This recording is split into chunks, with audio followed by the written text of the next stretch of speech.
Okay, in the last class ನಾವು requirement elicitation ಅಲ್ಲಿ interview process ನ ಹೆಂಗ್ ಮಾಡ್ತೀವಿ ಅಂತ ಹೇಳಿದ್ವಿ. I think you guys remember that why interview is happen. Interview ಏನಕ್ಕೆ ಅಂದ್ರೆ ಮೋಸ್ಟ್ ಆಫ್ ದೆಮ್ ಯಾರು ಬಂದಿರಲಿಲ್ಲ ಅನ್ಸುತ್ತೆ ಲಾಸ್ಟ್ ಕ್ಲಾಸ್ ಅಲ್ಲಿ. ಸೊ ಬಂದಿರೋರಿಗೆ ಇಂಟರ್ವ್ಯೂ ಟೆಕ್ನಿಕ್ ಏನಕ್ಕೆ ಮಾಡ್ತಾರೆ, ಹೆಂಗ್ ಮಾಡ್ತಾರೆ ಅಂತ ಒಬ್ರಿಗೆ ಗೊತ್ತಾಗುತ್ತೆ ಅಂತ ಅನ್ಕೊಳ್ತೀನಿ. Why they should take an interview. Okay, ಇಂಟರ್ವ್ಯೂನ ರಿಕ್ವೈರ್ಮೆಂಟ್ ಎಲಿಸಿಟೇಷನ್ ಅಲ್ಲಿ ಇಂಟರ್ವ್ಯೂಸ್ನ ಏನಕ್ಕೆ ತಗೊಳ್ತಾರೆ ಅಂದರೆ, ಒಂದು ಪರ್ಟಿಕ್ಯುಲರ್ ರಿಕ್ವೈರ್ಮೆಂಟ್ ಬೇಕು ಅಂತಂದರೆ ಅದರ ಪ್ರಾಬ್ಲಮ್ಸ್ ಏನೇನಿದೆ ಅಥವಾ ಆ ರಿಕ್ವೈರ್ಮೆಂಟಿಂದ ಫೈನಲ್ ಪ್ರಾಡಕ್ಟ್ದು ಔಟ್ಪುಟ್ ನಮಗೆ ಕರೆಕ್ಟಾಗಿ ಆ್ಯಸ್ ಇಟ್ ಈಸ್ ಕಸ್ಟಮರ್ ಎಕ್ಸ್ಪೆಕ್ಟೆಡ್ಗೆ ಬರ್ತಿದೆಯೋ ಇಲ್ವೋ ಅನ್ನೋದನ್ನು ವೆರಿಫೈ ಮಾಡೋದಕ್ಕೋಸ್ಕರ ನಾವು ಯಾವುದನ್ನ ಮಾಡ್ತೀವಿ ಅಂತಂದರೆ ಇಂಟರ್ವ್ಯೂ ಪ್ರೋಸೆಸ್ನ ಮಾಡ್ತೀವಿ. Interview process is one of the sub process of a requirement elicitation ಅಂತಾನೆ ಹೇಳ್ಬೋದು. ಓಕೆನಾ, ರಿಕ್ವೈರ್ಮೆಂಟ್ ಎಲಿಸಿಟೇಷನ್ ಅಂತ ಅಂದರೆ as of you all know that gathering of a requirement. In that we conduct a interview. Interview in the sense team of the people sit together and discuss about the requirements, what are all necessity needed. ಓಕೆನಾ, ಯಾವ್ಯಾವ requirement ಬೇಕು ಅನ್ನೋದನ್ನ process ಮಾಡಿಬಿಟ್ಟು ಮತ್ತೆ ಆ team manager ಆಗಿರ್ಬೋದು ಅಥವಾ ಆ ಟೀಮ್ ಲೀಡ್ ಕಸ್ಟಮರ್ಸ್ ಆಗಿರ್ಬೋದು ಅವರೆಲ್ಲ ಕೂತ್ಬಿಟ್ಟು ಡಿಸ್ಕಸ್ ಮಾಡಿ ಇದೇ ರಿಕ್ವೈರ್ಮೆಂಟ್ಸ್ ಅಂತ ಹೇಳೋದಕ್ಕೆ ನಾವು ಇಂಟರ್ವ್ಯೂ ಪ್ರೋಸೆಸ್ನ ಮಾಡ್ತೀವಿ. ಸೊ ನೆಕ್ಸ್ಟ್ ಅದರೊಳಗೆ ಇಂಟರ್ವ್ಯೂ ಆದಮೇಲೆ ರಿಕ್ವೈರ್ಮೆಂಟ್ನ ಸೆಲೆಕ್ಟ್ ಮಾಡೋದಕ್ಕೆ ಅನದರ್ ಪ್ರೋಸೆಸ್ ಮಾಡ್ತಾರೆ. ಯಾವುದಂದ್ರೆ ಬ್ರೈನ್ ಸ್ಟ್ರೋಮಿಂಗ್ ಸೆಷನ್ ಅಂತ ಮಾಡ್ತಾರೆ. ಸೊ ಬ್ರೈನ್ ಸ್ಟ್ರೋಮಿಂಗ್ ಸೆಷನ್ ಅಂತ ಅಂದರೆ, brainstorming session is a group of technique that may use it during the requirement elicitation to understand the requirement. The group of discussion may lead to the new ideas quickly and help to promote a creative thinking. Start talking. Then ಇವಾಗ ಏನು ಹೇಳಿದೆ, idea of understanding the requirements ಅಂತ ಹೇಳ್ತಿದ್ದಾರೆ.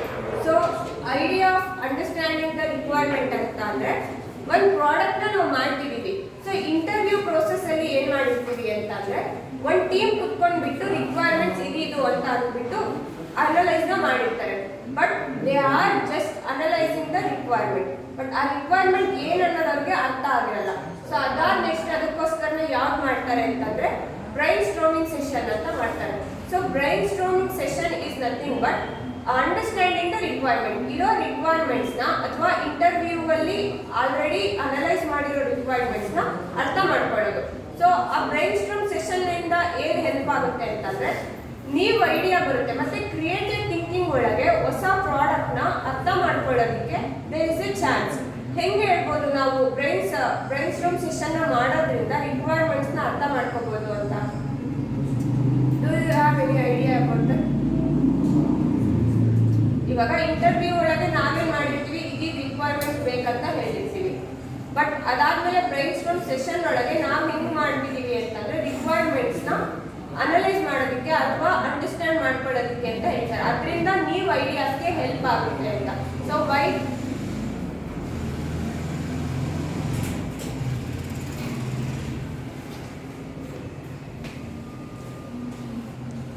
ಗೊತ್ತಿಲ್ಲ ಏನಕ್ಕೆ ಅಂತ ಅಂದ್ರೆ, ಇವಾಗ ಯಾವುದೋ ಒಂದು ರಿಕ್ವೈರ್ಮೆಂಟ್ಸ್ನ ನಿಮಗೆ ಕೊಟ್ಟಿವಿ ಅಂತ ತಿಳ್ಕೊಳ್ಳಿ. ನೀವು ಯಾವುದೋ ಒಂದು ರಿಕ್ವೈರ್ಮೆಂಟ್ಸ್ನ ನಿಮಗೆ ಕೊಟ್ಟಿದ್ದೀವಿ ಅಂತ ಹೇಳಿದ್ಮೇಲೆ ಆ ರಿಕ್ವೈರ್ಮೆಂಟ್ ಸರಿ ಇದೆನೋ ತಪ್ಪಿದೇನೋ ಅಂತ ಹೇಳೋದಕ್ಕೆ ಇವಾಗ ಇಬ್ರು ಕೂಡ ಅದನ್ನ ನೀವು ಡಿಸ್ಕಸ್ ಮಾಡ್ತೀರಲ್ವಾ. ಫಾರ್ ಎಕ್ಸಾಂಪಲ್ ಒಂದು ವಾಟ್ಸಪ್ ಅಂತಾನೆ ಅನ್ಕೊಳ್ಳಿ. ವಾಟ್ಸಪ್ಪಿಗೆ ಒಂದು ರಿಕ್ವೈರ್ಮೆಂಟ್ ಯಾವುದೋ ಒಂದು ಇಮೋಜಿ, ಲಾಫಿಂಗ್ ಇಮೋಜಿ ಅಂತ ಒಂದು ತಗೊಳ್ಳಿ. That is a one requirement. ವಾಟ್ಸಪ್ಪಿಗೆ ಬೇಕಾಗಿರೋ ಒಂದು ಇಮೋಜಿ ಒಳಗೆ ಒಂದು ಲಾಫಿಂಗ್ ಇಮೋಜಿ ಅಂತ ಏನೋ ಒಂದಿದೆ ಅಂತ ತಿಳ್ಕೊಳ್ಳಿ. ಸೊ ಆ ಇಮೋಜಿನ ನಾನು ವಾಟ್ಸಪ್ ಡೆವಲಪ್ ಮಾಡೋದಕ್ಕೆ ಇದು ಒಂದು ರಿಕ್ವೈರ್ಮೆಂಟ್ ಅಂತ ಕೊಡ್ತಿದ್ದೀನಿ. ಸೊ ರಿಕ್ವೈರ್ಮೆಂಟ್ ಅಂತ ಕೊಟ್ಟಾದ್ಮೇಲೆ ನೀವು ಇದು ಒಂದೇ ಇಮೋಜಿನ ಆ್ಯಡ್ ಮಾಡೋಕ್ಕೆ ಟ್ರೈ ಮಾಡ್ತೀರಾ ಅಥವಾ ಇದು ರಿಲೇಟೆಡ್ ಬೇಕಾಗಿರೋ ಇಮೋಜಿಸ್ ಎಲ್ಲ ಕಲೆಕ್ಟ್ ಮಾಡ್ತೀರೋ? ಇದಕ್ಕೆ ರಿಲೇಟೆಡ್ ಬೇಕಾಗಿರೋ ಎಲ್ಲ ಇಮೋಜಿಸ್ನ ಕಲೆಕ್ಟ್ ಮಾಡೋಕ್ಕೆ ಟ್ರೈ ಮಾಡ್ತೀರಾ? Why? But the client saying that only one emoji. ಅವ್ರು ನಿಮಗೆ ಒನ್ ಇಮೋಜಿನ ರೆಪ್ರೆಸೆಂಟ್ ಮಾಡಿದ್ದಾರೆ. ಬಟ್ ನೀವೇನ್ ಮಾಡ್ತಿದ್ದೀರಾ, ಇವಾಗ ಬ್ರೈನ್ ಸ್ಟ್ರೋಮ್ ಸೆಷನ್ ಮಾಡ್ತಾ ಇದ್ದೀರಾ ಕುತ್ಕೊಂಡು ರಿಕ್ವೈರ್ಮೆಂಟ್ನ ಅರ್ಥ ಮಾಡ್ಕೊಳ್ಳೋದಕ್ಕೆ ಅಂತ. So client is saying this emoji is one of the requirement to develop a software ಅಂತ ಹೇಳ್ತಿದ್ದಾರೆ. ಅವಾಗ ನೀವು ಈಗ ಒಂದೇ ಇಮೋಜಿನ ಅವ್ರಿಗೆ ಕೊಡ್ತಿರೋ ಅಥವಾ ಇದ್ರ ಜೊತೆ ಕಲೆಕ್ಷನ್ ಆಫ್ ಇಮೋಜಿಸ್ ಆಡ್ ಮಾಡ್ತಿರೋ collection of emojis. So you are thinking that you are creative ಆಗಿ ಥಿಂಕ್ ಮಾಡ್ತಿದ್ದೀರಾ, ಅಥವಾ ಅವ್ರು ಒಂದೇ ಸುಮ್ಮನೆ ನಾರ್ಮಲ್ ಇಮೋಜಿ ಕೊಟ್ಟಿರ್ತಾರೆ, ಬ್ಲಾಕ್ ಅಂಡ್ ವೈಟ್ ಅಲ್ಲಿ ಕೊಟ್ಟಿರ್ತಾರೆ ಅಂತ ತಿಳ್ಕೊಳ್ಳಿ. So you have a idea of that adding a colour. ಯಾವುದೋ ಇವಾಗ ಯೆಲ್ಲೋ ಕಲರ್ ಇದೆ ಅಲ್ವಾ, ಆಲ್ಮೋಸ್ಟ್ ಎಲ್ಲ ಇಮೋಜಿಸ್ ನಾವು ನಾರ್ಮಲ್ ಆಗಿ ನೋಡ್ತಿರೋದು ಯೆಲ್ಲೋ ಕಲರ್ಸ್ ಅಲ್ಲಿ ಇದೆ. ಸೊ ಇನ್ನು ಕ್ರಿಯೇಟಿವ್ ಆಗಿ ಯಾವುದೋ ಒಂದು ಸುಮ್ಮನೆ ನೀವು ರೆಡ್ ಕಲರ್ನ ಆಡ್ ಮಾಡ್ಕೋಬಹುದು, ಅಥವಾ ಅದಕ್ಕಿಂತ ಸ್ಟ್ಯಾಂಡರ್ಡ್ ಕಲರ್ ಯಾವ್ದಾದ್ರು ಬಂತು ಅಂದ್ರೆ you are trying to matching that. ಆ ಕಲರ್ನ ನೀವು ಮ್ಯಾಚ್ ಮಾಡೋದಕ್ಕೆ ಯೂಸ್ ಮಾಡ್ಕೊಳ್ತಿದ್ದೀರಾ. ಸೊ ಅದೇನ್ ಮಾಡ್ತಿದೆ ಅಂತಂದ್ರೆ you have a better idea ಅಥವಾ better creativity to develop a good product. That brainstorm session ಅಲ್ಲಿ these are all the new ideas when we ಕೇಳಿ. ಆ ಪ್ರಾಡಕ್ಟ್ ನ ಮಾಡಬೇಕಾದ್ರೆ ಅದೆಲ್ಲ ನ್ಯೂ ಐಡಿಯಾಸ್ ಬರುತ್ತೆ. ಅದಾದ್ಮೇಲೆ ಏನ್ ಹೇಳ್ತಾರೆ ಅಂದ್ರೆ it is intended to generate a lots of ideas.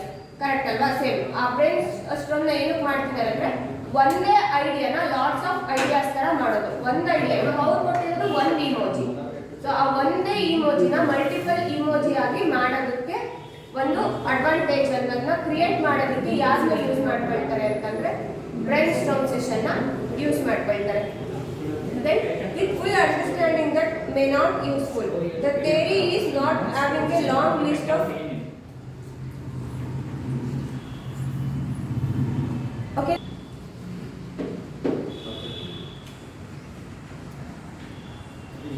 Okay, now brainstorming is become very popular and is being used with the most of the companies. In this 99 of the companies always follow the brainstorming session because the only reason it gives a more idea about the detailed project. One project ಗೆ more ideas ನ ನಾವು ಎಲ್ಲಿ develop ಮಾಡಬಹುದು ಅಂತಂದ್ರೆ brainstorming session ಅಲ್ಲಿ. So ಇವಾಗ ಯಾವುದೇ software companies ನ ತಗೊಳ್ಳಿ, ಆ ಸಾಫ್ಟ್ವೇರ್ ಕಂಪ್ನೀಸ್ ಅಲ್ಲೆಲ್ಲ ಒಂದು ಪ್ರಾಜೆಕ್ಟ್ ಬಂತು ಅಂದ ತಕ್ಷಣ ಇಂಟರ್ವ್ಯೂಗಿಂತ ಮುಂಚೆ ಇಂಟರ್ವ್ಯೂನ ಏನು ಕಂಡಕ್ಟ್ ಮಾಡ್ತಾರೆ ಅಂತಂದ್ರೆ ಆ ಪ್ರಾಜೆಕ್ಟಿಗೆ ಬೇಕಾಗಿರೋ ರಿಸೋರ್ಸ್ ನಮ್ಮ ಹತ್ರ ಇದೆನಾ ಅನ್ನೋದಕ್ಕೆ ಮಾತ್ರ ಇಂಟರ್ವ್ಯೂ. ಆದ್ರೆ most of the companies they never take an interview because the company knows that the capability and capacity of the team. ಆ ಟೀಮಿನ ಕೆಪಾಸಿಟಿ ಏನು ಅನ್ನೋದು ಆ ಕಂಪ್ನಿಗೆ ಗೊತ್ತಿರುತ್ತೆ. So almost 50% of the companies never undergoes for the interview, but 99% of the companies undergoes brainstorm session. Because of reason is why ಅಂದ್ರೆ so brainstorm ಅಲ್ಲಿ ನಾವು ಇಂಟರ್ವ್ಯೂ ಮಾಡೋದ್ರಿಂದ ಬರೀ ರಿಕ್ವೈರ್ಮೆಂಟ್ ನ ಅನಲೈಸ್ ಮಾಡಕ್ ಆಗುತ್ತಾ ಹೊರತು ಅದನ್ನ ಹೆಂಗ್ ಅರ್ಥ ಮಾಡ್ಕೋಬೇಕು, ಹೆಂಗ್ ಪ್ರಾಡಕ್ಟ್ ಡೆವಲಪ್ ಮಾಡಬೇಕು ಅನ್ನೋದು ಇಂಟರ್ವ್ಯೂ ಸೆಷನ್ ಅಲ್ಲಿ ಹೇಳಿರಲ್ಲ. So brainstorm is a good technology to find out the better things and the better possibilities. ಒಂದು ಥಿಂಗ್ಸ್ ನ ನಾವು ಬೆಟರ್ ಆಗಿ ಮಾಡೋದಕ್ಕೆ brainstorm is a better option ಅಂತ ಹೇಳ್ತಾರೆ. Every idea will be documented in a such a way that every one can see it. So ನಾನು ಹೇಳಿದ್ದೆ requirement elicitation ಅಲ್ಲಿ ಥರ್ಡ್ ಸ್ಟೆಪ್ ಏನ್ ಹೇಳಿದ್ದೆ, ಡಾಕ್ಯುಮೆಂಟೇಶನ್ ರಿವ್ಯೂ ಅಂತ ಡಾಕ್ಯುಮೆಂಟೇಶನ್ ಅಂತ ಹೇಳಿದ್ದೆ ಅಲ್ವಾ. So documentation is nothing but ಇವಾಗ ನಾವು ಏನೋ ಒಂದು ಮಾಡಿದೀವಿ ಅಂತ ಅಂದ್ರೆ ಅದನ್ನ ಡೀಟೇಲ್ ಸ್ಟಡಿ ಆಗಿ ಡಾಕ್ಯುಮೆಂಟ್ ಮಾಡಬೇಕು. Why documentation is conducted, documentation ಏನಕ್ಕೆ ಬೇಕು ಅಂತ ನಾನು ಹೇಳಿದ್ದೆ, ಏನಕ್ಕೆ ಮಾಡ್ತಾರೆ ಡಾಕ್ಯುಮೆಂಟೇಶನ್ ಅಂತ. ಹಾ, ಅಪ್ಕಮಿಂಗ್ ಯೂಸರ್ಸ್ ಯಾರಾದ್ರೂ ಇದ್ದಾರೆ ಅಥವಾ ಅಪ್ಕಮಿಂಗ್ ಡೆವಲಪರ್ಸ್ ಯಾರಾದ್ರೂ ಇದ್ದಾರೆ ಅಂತಂದ್ರೆ it is useful for them. ಏನಕ್ಕೆ ಅಂತಂದ್ರೆ ಆಲ್ರೆಡಿ ನಾವು ಮಾಡಿರೋದನ್ನ ಒಂದು ಡಾಕ್ಯುಮೆಂಟ್ ಮಾಡ್ತಿದೀವಿ ಅಥವಾ ಮಾಡಿದೀವಿ ಅನ್ನೋದ್ರಿಂದ ನೆಕ್ಸ್ಟ್ ಯೂಸರ್ಸ್ ಯಾರಾದ್ರೂ ಬರ್ತಿದ್ದಾರೆ ಅನ್ಕೊಳ್ಳಿ. ಸೊ ಆ ನೆಕ್ಸ್ಟ್ ಯೂಸರ್ಸ್ ಅಥವಾ ನೆಕ್ಸ್ಟ್ ಡೆವಲಪರ್ಸ್ಗೆ ಈಸಿ ಆಗಿರುತ್ತೆ. For example this is SC books ಅಲ್ವಾ, ಇದನ್ನ ಆಲ್ರೆಡಿ ಒಬ್ರು ಬರ್ತಿದ್ದಾರೆ. ಸೊ ಅವ್ರು ಬರ್ದಿರೋದ್ರಿಂದ ನೆಕ್ಸ್ಟ್ ನಾವು ಕುತ್ಕೊಂಡು ಆ ಟಾಪಿಕ್ ನ ಹುಡುಕಿ ಅಥವಾ ಗೂಗಲ್ ನಲ್ಲಿ ಸರ್ಚ್ ಮಾಡಿ ಬಂದು ಟೀಚ್ ಮಾಡೋ ನೆಸೆಸಿಟಿ ಇಲ್ಲ. ಆ ಬುಕ್ಸ್ ನೇ ತಗೊಂಡು ನಿಮ್ಗೆ ನಾನು ಆರಾಮಾಗಿ ಟೀಚ್ ಮಾಡ್ಬೋದು. In case this book is not documented, ಈ ಬುಕ್ ಡಾಕ್ಯುಮೆಂಟ್ ಆಗಿಲ್ಲ ಅಥವಾ ಈ ಬುಕ್ ಇರ್ಲಿಲ್ಲ ಅಂತ ಅಂದಿದ್ರೆ ಸೊ ನಾನು ಹೋಗಿ ಸರ್ಚ್ ಮಾಡ್ಬೇಕಿತ್ತ, ಮತ್ತೆ ನಾನು ಹೋಗಿ ಅದನ್ನ ಇನ್ಫಾರ್ಮೇಶನ್ ಕಲೆಕ್ಟ್ ಮಾಡ್ಬೇಕಿತ್ತ. So that is the all the reason when we document ಏನಾದ್ರೂ ಒಂದು ಪ್ರಾಡಕ್ಟ್ ನ ನಾವು ಡಾಕ್ಯುಮೆಂಟ್ ಮಾಡ್ತಿದೀವಿ ಅಂತಂದ್ರೆ that is the reason that saves the time. ಆ ಟೈಮ್ ನ ಸೇವ್ ಮಾಡಿಸುತ್ತೆ ಅಂತ ಹೇಳ್ಬೋದು. ಮ್ಯಾಕ್ಸಿಮಮ್ ಇವಾಗ ಎಲ್ಲದಕ್ಕೂ ಮೇನ್ ಇಂಪಾರ್ಟೆಂಟ್ ಆಗಿ ಯಾವ್ದನ್ನ ನೋಡ್ತಾರೆ ಅಂತಂದ್ರೆ ಟೈಮ್ ಕನ್ಸ್ಯೂಮ್ ಆಗ್ಬೇಕು ಮತ್ತೆ ಸೇವ್ ಕನ್ಸ್ಯೂಮ್, ಟೈಮ್ ಮತ್ತೆ ಮನಿ ಎರಡು ಕನ್ಸ್ಯೂಮ್ ಆಗೋದೇ ನೋಡ್ತಿರ್ತಾರೆ ಅಲ್ವಾ. ಇವಾಗ ಒಂದು ಪ್ರಾಜೆಕ್ಟ್ 1 crore ಅಲ್ಲಿ ಆಗ್ಬೋದು, 50 lakh ಅಲ್ಲಿ ಮುಗೀತು ಅಂತಂದ್ರೆ ದಟ್ ಶುಡ್ ಹ್ಯಾಪಿ ಥಿಂಗ್ ಅಲ್ವಾ. 1 crore ನ ರೀಚ್ ಆಗುತ್ತೆ ಅಂತ ಅನ್ಕೊಂಡಿರ್ತೀವಿ, ಬಟ್ 50 lakh ಅಲ್ಲಿ ಎಲ್ಲ ಮುಗ್ದೋಗಿದೆ ಆ ಪ್ರಾಡಕ್ಟ್. ಸೊ ಇನ್ನು 50 lakh ನ ನಾವು ಏನಂತ ತಗೋಬಹುದು ಅಂತಂದ್ರೆ ಅದು ನಮ್ಗೆ ಲಾಭ ಸೇವ್ ಆಗಿದೆ ಅಂತ ಅನ್ಕೋಬಹುದು. ಅದು ಎಲ್ಲಾದ್ರೂ ಪಾಸಿಬಿಲಿಟಿನ ನಾವು ಮಾಡಬೇಕು ಅಂತ ಅಂದ್ರೆ ಒಂದೇ ಟೆಕ್ನಿಕ್ ಯಾವ್ದಿರೋದು ಅಂತಂದ್ರೆ brainstorming technique. Then facilitated application ಮತ್ತು ಸ್ಪೆಸಿಫಿಕೇಶನ್ ಟೆಕ್ನಿಕ್, ಅದನ್ನ CFST ಅಂತ ಕರೀತಾರೆ. ಸೊ ಅದ್ರೊಳಗೆ ಏನ್ ಮಾಡ್ತಾರೆ ಅಂದ್ರೆ this approach is similar to the brainstorm session and the objective is to bridge the expectation gap. ಇದೇನಕ್ಕೆ ಅಂತಂದ್ರೆ ಫೆಸಿಲಿಟೇಟೆಡ್ ಅಪ್ಲಿಕೇಶನ್ ಮತ್ತೆ ಸ್ಪೆಸಿಫಿಕೇಶನ್ ಟೆಕ್ನಿಕ್ ಏನು ಅಂದ್ರೆ it is similar to brainstorm technique. ಬ್ರೈನ್ ಸ್ಟ್ರಾಮಿಗೆ ಸಿಮಿಲರ್ ಆಗಿರುತ್ತೆ. ಬಟ್ ಇದ್ರದ್ದು advantage ಏನಕ್ಕೆ ಅಂತಂದ್ರೆ ಎಕ್ಸ್ಪೆಕ್ಟೇಷನ್ ಗ್ಯಾಪ್ ನ ಫಿಲ್ ಮಾಡೋದಕ್ಕೆ. ಎಕ್ಸ್ಪೆಕ್ಟೇಷನ್ ಗ್ಯಾಪ್ ಅಂತಂದ್ರೆ ಯಾವ್ದೋ ಒಂದು ನಿಮಗೆ ಹೆಂಗೆ ಹೇಳ್ಬೋದು ಜನರಲ್ ಆಗಿ ಅಂತಂದ್ರೆ ಯಾವ್ದೋ ಒಂದು ಸಣ್ಣದನ್ನ ತೋರಿಸ್ಬಿಟ್ಟು ದೊಡ್ಡದು ಸಿಗುತ್ತೆ ಅಂತ ಹೇಳೋದು. ಅದಕ್ಕೆ ಯಾವ್ದಾದ್ರು ಒಂದು ನೀವು ನಾರ್ಮಲ್ ಜನರಲ್ ಎಕ್ಸಾಂಪಲ್ ಹೇಳೋದಂದ್ರೆ ಹೆಂಗೆ ಹೇಳ್ತೀರಾ?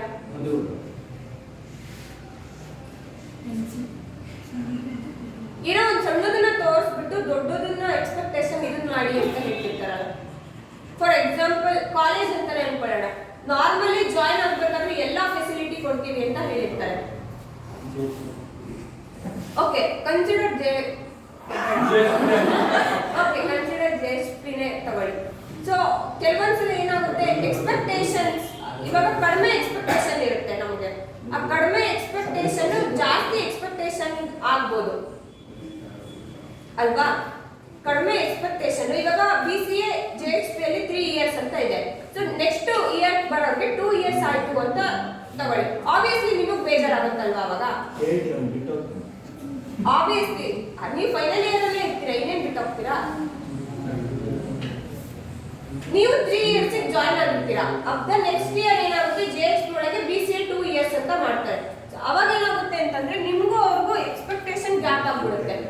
ನಾವಿದ್ದಾಗ 2 ಇಯರ್ಸ್ ಆಗಿಲ್ಲ, ಇವಾಗ 2 ಇಯರ್ಸ್ ಆಗಿದೆ. ಆಬ್ವಿಯಸ್ಲಿ ನಿಮಗೆ ಬೇಜಾರಾಗುತ್ತೆ. ನೀವು ಒಂದ್ ಲೆವೆಲ್ ಆಫ್ ಕಸ್ಟಮರ್ಸ್ ಅಂತ ಅನ್ಕೊಂಡ್ರೆ ನಿಮ್ ಹಿಂದೆ ಬರೋ ಜೂನಿಯರ್ಸ್ ನ ನೆಕ್ಸ್ಟ್ ಲೆವೆಲ್ ಆಫ್ ಕಸ್ಟಮರ್ಸ್ ಅಂತ ಅನ್ಕೊಳ್ಳೋಣ. ಸೊ ಅವಾಗ ಏನಾಗುತ್ತೆ, ಅದು ಬೇಡ. Best example Jio. ಸ್ಟಾರ್ಟಿಂಗ್ ಅಲ್ಲಿ ಎಲ್ಲ ಫ್ರೀ ಕೊಟ್ಟಿದ್ರು, ಇವಾಗ ಎಲ್ಲದಕ್ಕೂ ಪ್ಯಾಕೇಜ್ ಮಾಡಿದ್ದಾರೆ. ಮತ್ತೆ ಬೇರೆ ಸರ್ವಿಸ್ಗಿಂತಲೂ ಸ್ವಲ್ಪ ಜಾಸ್ತಿನೇ ಇದೆ ಅಂತ ಅನ್ಕೋಬಹುದು ಜಿಯೋದು. ಓಕೆನಾ? This is a expectation gap need to fill. ಎಲ್ಲಿ ಅಂತ ಅಂದ್ರೆ ಯಾವ ಸೆಷನ್ ಅಲ್ಲಿ ಮಾಡ್ತಾರೆ ಅಂದ್ರೆ ಫೆಸಿಲಿಟೇಟೆಡ್ ಅಪ್ಲಿಕೇಶನ್ ಅಲ್ಲಿ ಈ ಕಸ್ಟಮರ್ ಗ್ಯಾಪ್ ನ ಆಲ್ಮೋಸ್ಟ್ ಕಡಿಮೆ ಮಾಡೋದಕ್ಕೆ ಪ್ರಯತ್ನ ಪಡ್ತಿರ್ತಾರೆ. Okay, a difference between what developers think they are supposed to build and what the customer thinks they are going to get.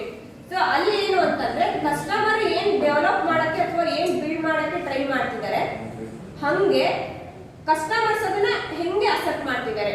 Developer ಏನೋ ಒಂದು ಪ್ರಾಡಕ್ಟ್ ನ ಡೆವಲಪ್ ಮಾಡ್ತಾ ಇದ್ದಾನೆ, ಬಟ್ ಅದು ಕಸ್ಟಮರ್ಗೆ ನೀಡೆಡ್ ಆಗಿರೋ ತರನೇ ಇದೆನೋ ಅಥವಾ ಬೇರೆ ತರ ಇದೆನೋ.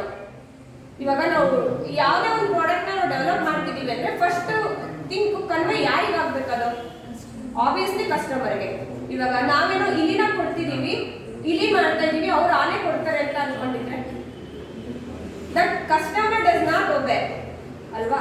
ಸೊ ಅದಕ್ಕೆ ಮುಂಚೆನೆ ಈ ಟೆಕ್ನಿಕ್ ಒಳಗೆ ಏನ್ ಮಾಡ್ತಿದ್ದಾರೆ, ನಾವು ಇಲಿನೇ ಕೊಡ್ತಿದೀವಿ ಅಂದ್ರೆ ಎಸ್ ಕಸ್ಟಮರಿಗೆ ಅಗ್ರಿ ಮಾಡಿಸ್ಬೇಕು, ನಾವು ಇಲಿನೇ ಕೊಡ್ತಿದೀವಿ ಆನೆ ಕೊಡ್ತಿಲ್ಲ ಅಂತ. ಇನ್ ಕೇಸ್ ಆನೆ ಕೊಡ್ತಿದೀವಿ ಅಂದ್ರೆ ಆನೆನೇ ಕೊಡ್ತಿದೀವಿ ಅಂತ. ಬಿಕಾಸ್ ಕಸ್ಟಮರ್ ಎಕ್ಸ್ಪೆಕ್ಟೇಷನ್ ಯಾವಾಗೂ ಜಾಸ್ತಿನೇ ಇರುತ್ತೆ ಅಲ್ವಾ? ಆಬ್ವಿಯಸ್ಲಿ ಇವಾಗ ಯಾವ್ದಾದ್ರು ಆಫರ್ ಹಾಕಿದ್ದಾರೆ ಜಾಸ್ತಿ ಅಂತಂದ್ರೆ ನಾವೇನ್ ಮಾಡ್ತೀವಿ, ಓ ಜಾಸ್ತಿ ಆಫರ್ ಹಾಕಿದ್ದಾರೆ ಅಂತ ಅಂದ್ಬಿಟ್ಟು ಹೋಗ್ತೀವಿ. So that is like customer expectation. ಯಾವಾಗೂ ಕಸ್ಟಮರ್ ಎಕ್ಸ್ಪೆಕ್ಟೇಷನ್ ಹೈ ಆಗಿರುತ್ತೆ. ಆ ಎಕ್ಸ್ಪೆಕ್ಟೇಷನ್ ಗ್ಯಾಪ್ ನ ಪೂರ್ತಿ ಅಲ್ಲ ಅಂದ್ರೂ ಮಿನಿಮೈಸ್ ಮಾಡೋದಕ್ಕೆ ಟ್ರೈ ಮಾಡ್ಬೇಕು ನಾವು. That is how the facilitated application takes place.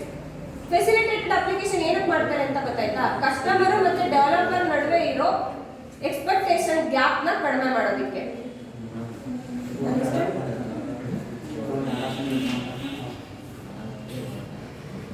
Then quality function development. Quality ಅಂತಂದ್ರೆ ನಿಮ್ಮ ಇದ್ರೊಳಗೆ ಹೆಂಗೆ ಹೇಳ್ತೀರಾ, quality which is more important. Quantity ಮತ್ತೆ ಕ್ವಾಲಿಟಿ ಅಂತ ಬಂತು ಅಂದ್ರೆ ನಿಮ್ಮ ವೇ ಒಳಗೆ quality is very important, quantity is very important.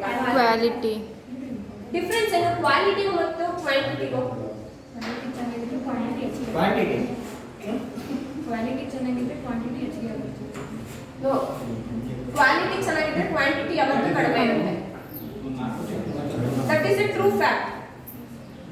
Quality ಚೆನ್ನಾಗಿದೆ ಅಂತ ನೀವು ಎಕ್ಸ್ಪೆಕ್ಟ್ ಮಾಡ್ತಿದ್ದೀರಾ ಅಂದ್ರೆ ಆಬ್ವಿಯಸ್ಲಿ ಕ್ವಾಂಟಿಟಿ ಕಡಿಮೆನೇ ಇರುತ್ತೆ. ಅದ್ರದ್ದು ಕ್ವಾಂಟಿಟಿ ಜಾಸ್ತಿ ಕೊಡ್ತಿದ್ದಾರೆ ಅಂತಂದ್ರೆ ಕ್ವಾಲಿಟಿ ಇಲ್ಲ ಅದು ಅಂತ.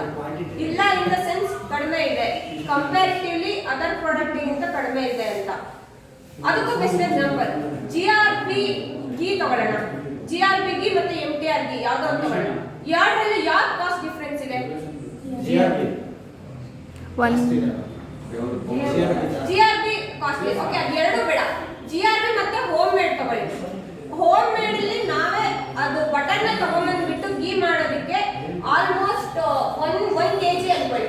1 kg ಗೆ ನಾವೇ ಹೋಮ್ ಮೇಡ್ ಅಲ್ಲಿ ತಗೊಂಡ್ಬಂದು ಮಾಡೋದಕ್ಕೆ ಅರೌಂಡ್ 300 ಆಗುತ್ತೆ ಅಂತ ಅನ್ಕೊಳ್ಳಿ. 500 ಸಮಥಿಂಗ್ 500 ಅನ್ಕೊಳ್ಳಿ. GRP 1 ಕಿಲೋ ಎಷ್ಟಿದೆ? 360 ಏನೋ ಸಮಥಿಂಗ್ ಏನೋ ಅನ್ಕೊಳ್ಳಿ. 480. ಮನೇಲಿ ಮಾಡೋದು ನಾವೇ ಒರಿಜಿನಲ್ ಬಟನ್ ತಗೊಂಡು ಅದರಲ್ಲಿ ಇವಾಗ ಒರಿಜಿನಲ್ ಬರುತ್ತೆ ಅಂತ ಹೇಳಕ್ಕಾಗಲ್ಲ. ಹಳ್ಳಿಲಿ ಬರುತ್ತೆ, ಹಳ್ಳಿಲಿ ಒರಿಜಿನಲ್ ಬರುತ್ತೆ. ಬಟ್ ಅದೇ ಸಿಟಿಲಿ ನಾವು ಬಟರ್ ತಗೊಂಡು ಮನೇಲೆ ಮಾಡ್ತಿದೀವಿ ಅಂದ್ರು ಪ್ಯೂರ್ ಘೀ ಬರುತ್ತೆ ಅಂತ ಹೇಳ್ತೀರಾ? ಇಲ್ಲ, ಆಲ್ಮೋಸ್ಟ್ ಮಿಕ್ಸೆಡ್ ಇರುತ್ತೆ ಅನ್ಕೊಳ್ಳಿ. ಆ ಮಿಕ್ಸೆಡ್ ಇದ್ರೂ ಪರವಾಗಿಲ್ಲ.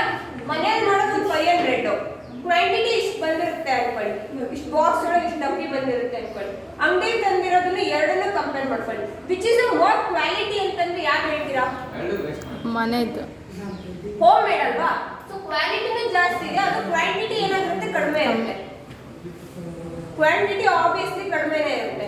ಬಟ್ ಅಂಗಡಿ ಕಂಪೇರ್ ಮಾಡಿ ಕ್ವಾಲಿಟಿ ಕಡಿಮೆ ಇರುತ್ತೆ, ಕ್ವಾಂಟಿಟಿ ನಮ್ಗೇನು ಅನ್ಸುತ್ತೆ ಜಾಸ್ತಿ ಅನ್ಸುತ್ತೆ. ಬಟ್ ಪ್ರೊಸೀಜರ್ ಎಲ್ಲ ನೋಡಿದ್ರೆ ನಾವೇನು ಅನ್ಕೊಳ್ತೀವಿ, ಮನೇಲಿ ಇಷ್ಟೆಲ್ಲ ಕಷ್ಟಪಟ್ಟು ಮಾಡೋದಕ್ಕಿಂತ ಅಂಗಡಿ ತರದೇ ಬೆಸ್ಟ್ ಅನ್ಕೊಳ್ತೀವಿ. ವೈ? ಬಿಕಾಸ್ ಕಾಸ್ಟ್ ಕಡಿಮೆ, ಕ್ವಾಂಟಿಟಿ ಏನಾಗಿರುತ್ತೆ ಜಾಸ್ತಿ ಇರುತ್ತೆ ಅನ್ನೋದು ಮೈಂಡಲ್ಲಿ ಇರುತ್ತೆ. ಓಕೆನಾ? This is quality function. ಏನಕ್ಕೆ ಮಾಡ್ತಾರೆ ಅಂತಂದ್ರೆ ಆಲ್ಮೋಸ್ಟ್ ನಾವು ಏನೋ ಒಂದು ಡೆವಲಪ್ ಮಾಡ್ತಿದೀವಿ ಅಂತಂದ್ರೆ mainly concentrated on quality of the product. Quality ಅದಕ್ಕೂ ಬೆಸ್ಟ್ ಎಕ್ಸಾಂಪಲ್ MI ಫೋನ್ಸ್ ನ ತಗೋಬೋದಾ? MI ಫೋನ್ಸ್ ನ ತಗೋ, ಯಾವ್ದಾದ್ರು ನಿಮ್ಮ ಹತ್ರ ಇರೋ ನಿಮ್ಮ ಮೊಬೈಲ್ಸ್ ನ ನೀವು ಕಂಪೇರ್ ಮಾಡ್ಕೊಂಡ್ರೆ ಕ್ವಾಲಿಟಿ ಆಫ್ ದ ಪ್ರಾಡಕ್ಟ್ಸ್ ಗೆ ಒಂದು ಯಾವ್ದೋ MI ಫೋನ್ ಅನ್ನ ಬೆಸ್ಟ್ ಎಕ್ಸಾಂಪಲ್ ಆಗಿ ಇಟ್ಕೊಳ್ಳಿ. ಅಲ್ಲೇನ್ ಮಾಡ್ತಿದ್ದಾರೆ ಅಂತಂದ್ರೆ ಕಡಿಮೆ ಫ್ಯೂಚರ್ಗೆ ಕಡಿಮೆ ಕಾಸ್ಟ್ ಅಲ್ಲಿ ಎಲ್ಲ ಅಪ್ಲಿಕೇಶನ್ಸ್ ನ ಕೊಡ್ತಿದ್ದಾರೆ. ಐಫೋನ್ ಇವಾಗ ನಾರ್ಮಲ್ ಒಂದು ಐಫೋನ್ಗೆ 60,000 ಅನ್ಕೊಳ್ಳಿ. ಜನರಲ್ ಆಗಿ ಒಂದು 60,000 ಅಂತ ಅನ್ಕೊಳ್ಳಿ. 60,000 ಅಲ್ಲಿ ಬರೋ ಎಲ್ಲ ಫ್ಯೂಚರ್ನು ಇಲ್ಲಿ 30,000 ಕೊಟ್ರೆ MI ಸಿಗುತ್ತೋ ಸಿಗಲ್ವೋ? ಐಫೋನ್ ಅಲ್ಲಿರೋ ಎಲ್ಲಾ ಕ್ವಾಲಿಟೀಸ್ ಇರೋ ಅಂತದ್ದು MI ಗೆ ನಾವು ಜಸ್ಟ್ 30,000 ಸ್ಪೆಂಡ್ ಮಾಡಿದೀವಿ. ಅವಾಗ customer obviously some customer know the quality of iPhone, they will go with iPhone. But ಇವಾಗ ನಾವು ನಾರ್ಮಲ್ ಕಸ್ಟಮರ್ಸ್ ಐಫೋನ್ ಅಲ್ಲಿರೋ ಎಲ್ಲ ಕ್ವಾಲಿಟಿನೂ ನಮ್ಗೆ MI ಅಲ್ಲೇ ಕೊಡ್ತಿದ್ದಾರೆ. ವಿತ್ 30,000 ಕಾಸ್ಟ್ ಕಡಿಮೆ ಆಗ್ತಿದೆ.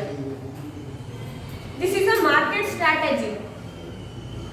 ಓಕೆನಾ? ಕ್ವಾಂಟಿಟಿ ಆಫ್ ದ ಪ್ರಾಡಕ್ಟ್ ಗೆ ಬೆಸ್ಟ್ ಎಕ್ಸಾಂಪಲ್ ಅಂತಂದ್ರೆ ನಾವು ಐಫೋನ್ ಮತ್ತೆ ಅದರ್ ಫೋನ್ಸ್ ನ ತಗೋಬಹುದು. IPhone is a good quality we know, but ಎಲ್ಲ ಕಸ್ಟಮರ್ಗೂ ಆಫರ್ ಮಾಡಕ್ಕಾಗತ್ತಾ? ಇಲ್ಲ, ಮಾಡಕ್ಕಾಗಲ್ಲ. ಸೊ ಅದಕ್ಕೆ ಆಲ್ಮೋಸ್ಟ್ ನಾವು ಸಾಫ್ಟ್ವೇರ್ ಡೆವಲಪ್ ಮಾಡ್ತಿದೀವಿ ಅಂತಂದ್ರೆ ನಾರ್ಮಲ್ ಯೂಸರ್ ಕೂಡ ಅದನ್ನ ಬೈ ಮಾಡೋ ತರ ಇರಬೇಕು ವಿತ್ ಅ ಗುಡ್ ಕ್ವಾಲಿಟಿ. ಇವಾಗ MI ನೇ ನಾವು ತಗೊಂಡ್ರೆ ಅಷ್ಟು ಬ್ಯಾಡ್ ಕ್ವಾಲಿಟಿ ಅಂತೂ ನಾವು ಹೇಳಲ್ಲ ಅಲ್ವಾ? ಅಷ್ಟು ಬ್ಯಾಡ್ ಆಗಿದೆ ಅಂತ ಹೇಳಲ್ಲ. ಬ್ಯಾಡ್ ಆಗಿದೆ ಕಂಪೇರಿಟಿವ್ಲಿ ಐಫೋನಿಗೆ ಬ್ಯಾಡ್ ಆಗಿದೆ. ಬಟ್ ಪ್ರೈಸ್ ವೈಸ್ ಆಗಿರ್ಬೋದು, ಇವಾಗ ನಾವು ನಾರ್ಮಲ್ ಆಗಿ ಯೂಸ್ ಮಾಡ್ಕೊಳ್ತಿದೀವಿ ಅನ್ನೋ ವೈಸ್ ಆಗಿರ್ಬೋದು, MI is a best phone ಅಂತಾನೆ ಹೇಳ್ಬೋದು. This is how quantity is concentrated on development of the product.